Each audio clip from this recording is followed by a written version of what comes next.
નમસ્કાર દર્શક મિત્રો, હું છું પરમાર અનિશા. તમે જોઈ રહ્યા છો લોક સામને જ. તો જોઈએ આજના સમાચાર ગાંધીનગરથી અમારા રિપોર્ટર નારાયણભાઈ પંચાલ સાથે.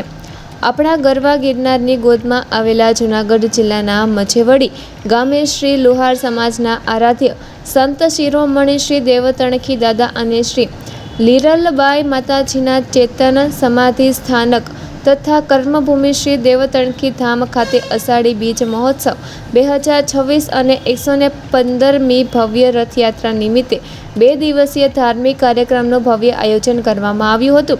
15 અને 16 જુલાઈ દરમિયાન યોજાયેલા આ મહોત્સવમાં પ્રથમ દિવસે સમાજના તેજસ્વી વિદ્યાર્થીઓનું સન્માન સમારોહ યોજાયો હતો.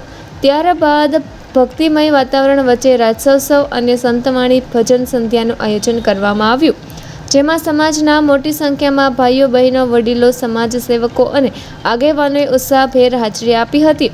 આ સમગ્ર કાર્યક્રમને સફળ બનાવવા માટે ટ્રસ્ટી મંડળના પ્રમુખ શાંતિલાલ ગોહેલ, ઉપપ્રમુખ રાજેશભાઈ પિત્તોડા, મંત્રી રમેશભાઈ કારેલિયા, ખજાનચી પ્રવીણભાઈ કારેલિયા તેમજ પુરુષોત્તમભાઈ દાસભાઈ પિત્તોડા સહિત ટ્રસ્ટીઓ અને સમાજસેવકોએ ભારે જહેમત ઉઠાવી હતી. શ્રી દેવતણખી ધામ ખાતે યોજાયેલા આ ધાર્મિક અને સામાજિક મહોત્સવે ભક્તિ, સંસ્કૃતિ અને સમાજ એકતાનો સુંદર સંદેશ પ્રસરાવ્યો. તો ફરી મળીશું એક નવા સમાચાર સાથે. ત્યાં સુધી જોતા રહો લોક સામને જ.